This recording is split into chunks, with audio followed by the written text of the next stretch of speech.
जय हिंद दोस्तों, आप सभी का स्वागत है एक नई वीडियो में। साथियों, आज इस वीडियो में हम कवर करेंगे आरआरबी एनटीपीसी एग्ज़ाम 2025 यानी कि 5 जून जो फर्स्ट शिफ्ट में पेपर हुआ है उसका एनालिसिस करेंगे। यहाँ पर आप देखिएगा 5 जून पहला शिफ्ट का जो पेपर हुआ है उसका एनालिसिस करेंगे। कुछ क्वेश्चन हमारे पास आए हैं, उनका हम आंसर आपको बताते हैं। देखिएगा कि आप अपने एग्ज़ाम में जो पेपर देकर आए हैं उसमें कितने क्वेश्चन आंसर को सही किया है। और साथियों, जिनका पेपर कल होने वाला है वो लोग पूरे ध्यान से वीडियो को देखेगा, क्योंकि हम पूरे विस्तार में हर एक क्वेश्चन को कवर किए हैं, ताकि आपका नेक्स्ट जो एग्ज़ाम हो अगर आप उसको देख कर जाते हैं और कहीं उससे संबंधित क्वेश्चन पूछ लिया जाए तो आप आसानी से बता सकेंगे। इसलिए पूरे ध्यान से देखिएगा। तो चलिए बिना लेट के शुरू करते हैं साथियों, और जो पहला क्वेश्चन है उसे देखते हैं। उससे पहले एक चीज़ और आप देख लीजिए साथियों, हम पहले ये जान लेते हैं किस विषय से कौन सा मतलब कितना क्वेश्चन पूछा गया है। तो यहाँ पर देखिएगा करेंट अफेयर की अगर हम बात करें तो साथियों करेंट अफेयर से साथियों 10 से 12 क्वेश्चन पूछे गए हैं। 10 से 12 क्वेश्चन पूछे गए हैं करेंट अफेयर से, यहाँ पर आप देखिएगा। और वहीं हिस्ट्री की बात करें तो 4 से 5 क्वेश्चन पूछे गए हैं। जियोग्राफी में साथियों 1 से 2 प्रश्न पूछे गए हैं, पहले शिफ्ट की बात हम कर रहे हैं। वहीं पॉलिटी में साथियों 4 से 5 क्वेश्चन पूछे गए हैं। कंप्यूटर की अगर हम बात करें तो कंप्यूटर में साथियों 5 से 6 क्वेश्चन पूछे गए हैं। वहीं इकोनॉमिक्स की अगर हम बात करें तो इकोनॉमिक्स और करंट अफेयर को मिलाकर ही ये प्रश्न 10 से 12 पूछे गए हैं, इसको भी आप ध्यान दीजिएगा। और स्टैटिक जीके की अगर हम बात करें तो 4 से 5 क्वेश्चन पूछे गए हैं। और वहीं साइंस की बात करें तो 4 से 5 क्वेश्चन पूछे गए हैं। टोटल साथियों इतने जो सब्जेक्ट हैं इसमें से हर सब्जेक्ट से कोई ना कोई प्रश्न जरूर देखे गए हैं फर्स्ट शिफ्ट जो एनटीपीसी का एग्ज़ाम हुआ है उसमें। तो चलिए जो पहला क्वेश्चन पूछा गया था उसको हम देख लेते हैं। तो यहाँ पर देखिएगा साथियों, क्वेश्चन नंबर 1 है एफटीपी का पूर्ण रूप क्या है। ये साथियों एनटीपीसी 5 जून फर्स्ट शिफ्ट 2025 में पूछा गया प्रश्न है। तो यहाँ पर देखिएगा आंसर होगा इसका एफटीपी का पूरा नाम होता है file transfer protocol. File transfer protocol जो होता है वो एफटीपी का पूर्ण रूप होता है, इसको आपको ध्यान रखना है। जो भी साथी ये राइट आंसर किए हैं उनका बिल्कुल राइट आंसर होगा। और इम्पोर्टेंट पॉइंट की बात करें तो आप लोग ध्यान दीजिएगा, यह एक नेटवर्क प्रोटोकॉल है जिसका उपयोग कंप्यूटर नेटवर्क पर फाइल को स्थानांतरित करने के लिए किया जाता है, इसको आप ध्यान रखिएगा।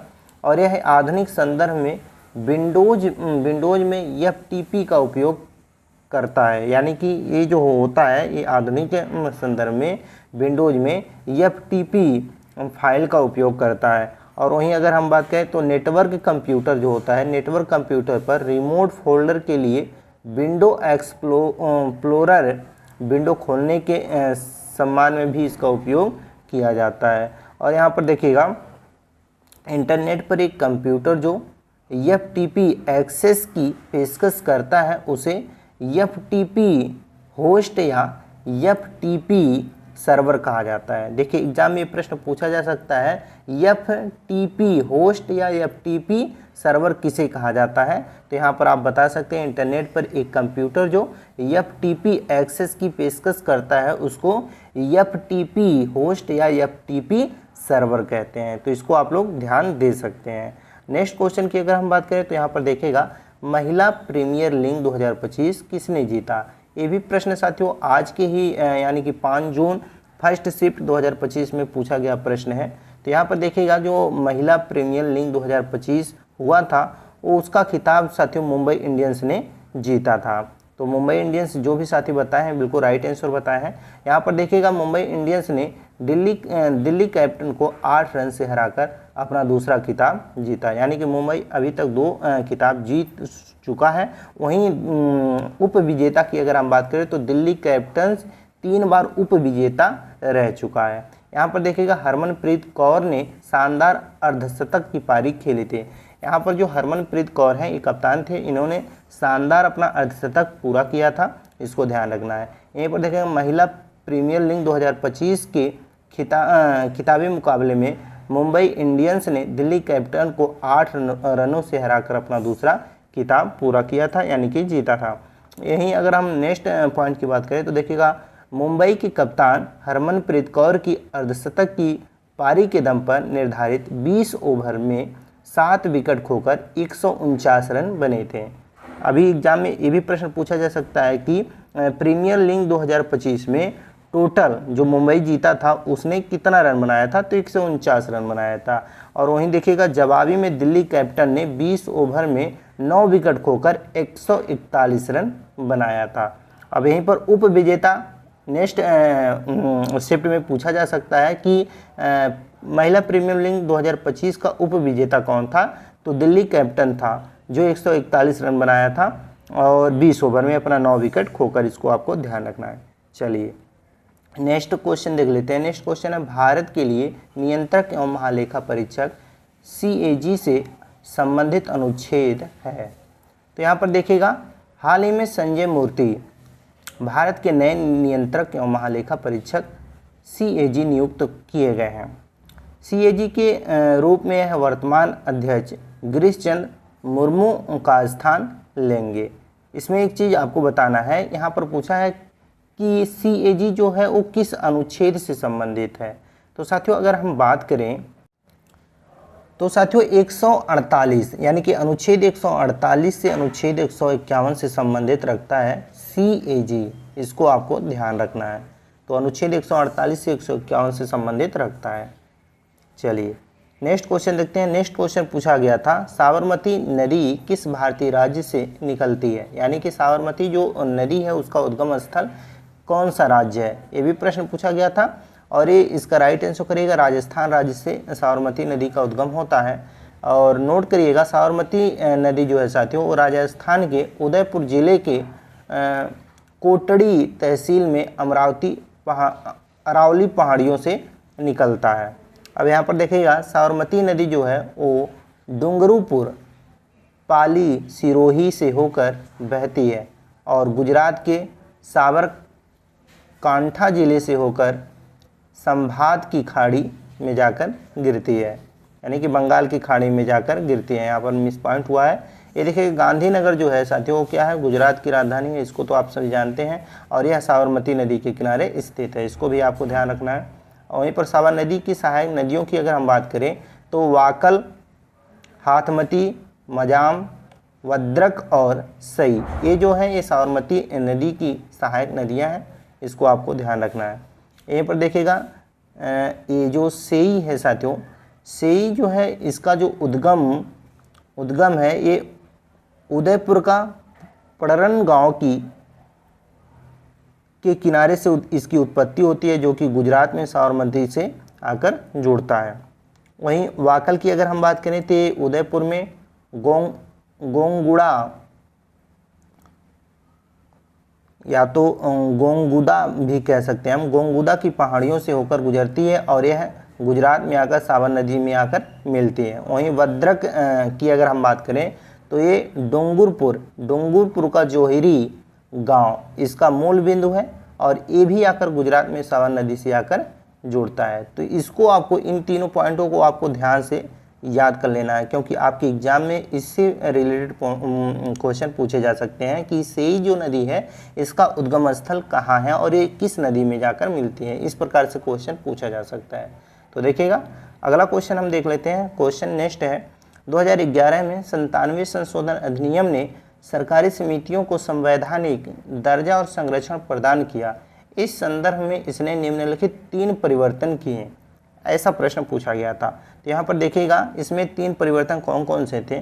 पहला परिवर्तन था इसने सहकारी समितियों के बनाने के अधिकार को मौलिक अधिकार बना दिया गया और ये अनुच्छेद 19 के रूप में हुआ।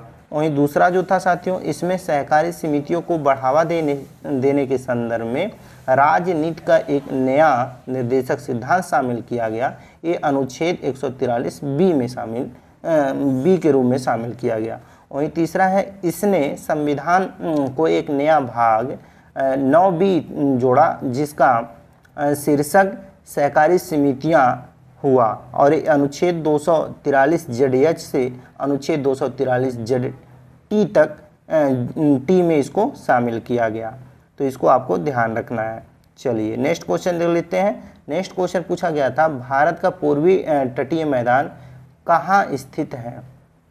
तो देखिएगा साथियों, भारत का जो पूर्वी तटीय मैदान है ये कहाँ स्थित है, ये भी साथियों प्रश्न पूछा गया था आज ही, यानी कि 5 जून एनटीपीसी का जो पेपर हुआ था वो प्रथम शिफ्ट में पूछा गया प्रश्न है। तो इसको आप लोग ध्यान दीजिएगा।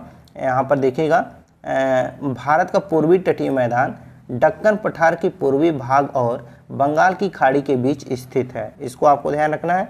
और यहाँ पर देखिएगा ये मैदान पश्चिमी बंगाल से लेकर कन्याकुमारी तक फैला हुआ है और इसकी पश्चिमी सीमा पूर्वी घाट बनाती है।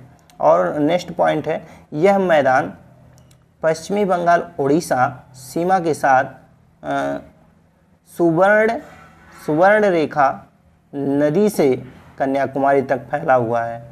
नेक्स्ट पॉइंट है, इस मैदान का दक्षिणी भाग कोरोमंडल तट और उत्तरी भाग उत्तरी सर्कल के रूप में जाना जाता है। नेक्स्ट पॉइंट है, इस मैदान पर कई नदियों द्वारा विस्तृत डेल्टा का निर्माण होता है, जैसे महानदी, गोदावरी, कावेरी और कृष्णा। नेक्स्ट पॉइंट है, यह मैदान जलोढ़ मृदा के कारण उपजाऊ है। किसके कारण? जलोढ़ मृदा के कारण। नेक्स्ट पॉइंट है, यह मैदान व्यापार, कृषि, पर्यटन और मछली पकड़ने के लिए महत्वपूर्ण माना जाता है। तो इनको भी आप ध्यान रखिएगा, जो जो राइट आंसर इसका किए हैं उनका बिल्कुल राइट आंसर होगा। चलिए नेक्स्ट क्वेश्चन देखते हैं। नेक्स्ट क्वेश्चन आपका पूछा गया था, झारखंड के मुख्यमंत्री हेमंत सोरेन कहाँ से नेतृत्व करते हैं, ये भी पूछा गया था प्रश्न। तो यहाँ पर देखिएगा हेमंत सोरेन झारखंड से हैं। तो ये जो विधायक हैं ये कहाँ से, पूरा विस्तार में अगर हम बात करें तो देखिएगा हेमंत सोरेन 10 अगस्त 1975 झारखंड के राजनीतिज्ञ हैं, जो कि साथियों झारखंड के 5वें मुख्यमंत्री भी बन चुके हैं। उन्होंने 2 बार झारखंड के मुख्यमंत्री का पद संभाला और उन्होंने जुलाई 2013 से दिसंबर 2014 और दिसंबर 2019 से जनवरी 2024 तक झारखंड के मुख्यमंत्री के रूप में कार्य किया। वह झारखंड के एक राजनीतिक दल झारखंड मुक्ति मोर्चा के अध्यक्ष भी हैं और साथियों वह झारखंड के विधानसभा में बैरहट निर्वाचन क्षेत्र का प्रतिनिधित्व करते हैं। बैरहट निर्वाचन क्षेत्र है, वहाँ का प्रतिनिधित्व करते हैं। इससे पहले वे अर्जुन मुंडा मंत्रिमंडल में उप मुख्यमंत्री भी रह चुके हैं। 2014 के चुनाव में वे भारतीय जनता पार्टी के उम्मीदवार हेमलाल मुर्मू को 24,087 वोटों के अंतर से हराकर निर्वाचित हुए थे और 23 दिसंबर 2019 में झारखंड विधानसभा चुनाव में बरहेट विधानसभा सीट से वे विधायक चुने गए। वे पूर्व में राज्यसभा सांसद भी थे। बाकी आप समझ ही गए होंगे, ऑप्शन में जो भी इनसे संबंधित ऑप्शन दिए गए थे वो आपका राइट आंसर था, या झारखंड दिया गया हो या बरहेट दिया गया हो, ऐसे जो भी दिए गए थे वो आप राइट आंसर किए होंगे। चलिए नेक्स्ट क्वेश्चन देखते हैं। नेक्स्ट क्वेश्चन है आपका, तख्त ए बही बौद्ध मठ किस देश से संबंधित है? तो तख्त ए बही बौद्ध मठ जो है साथियों ये संबंधित है पाकिस्तान देश से। ये भी प्रश्न पूछा गया था फर्स्ट शिफ्ट में। यहाँ पर देखिएगा तख्त ए बही बौद्ध मठ पाकिस्तान में स्थित है। यह खैबर पख्तूनख्वा प्रांत के मर्दन जिले में स्थित है। तख्त ए बही बौद्ध मठ गांधार क्षेत्र में बौद्ध धर्म के सबसे महत्वपूर्ण अवशेषों में से एक है। यह 1980 में यूनेस्को द्वारा विश्व धरोहर स्थल के रूप में भी सूचीबद्ध किया गया है। तख्त ए बही बौद्ध मठ में कई स्तूप, मठ और अन्य संरचनाएं शामिल किए गए हैं। यह लगभग 33 हेक्टेयर के क्षेत्र में फैला हुआ है। तो ये थे प्रश्न पूछे गए थे। नेक्स्ट प्रश्न की अगर हम बात करें तो देखिएगा, जलवायु परिवर्तन प्रदर्शन सूचकांक CCPI 2025 कितने देशों द्वारा मूल्यांकन किया गया है? ये भी प्रश्न पूछा गया था। तो 64 देशों द्वारा मूल्यांकन किया गया है।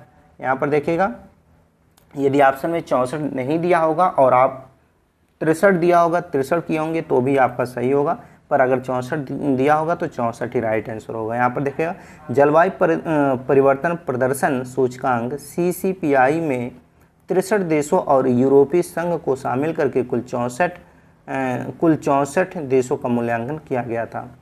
CCPI को पहली बार 2005 में प्रकाशित किया गया था और इसका अद्यतन संस्करण हर साल संयुक्त राष्ट्र जलवायु परिवर्तन सम्मेलन में प्रस्तुत किया जाता है।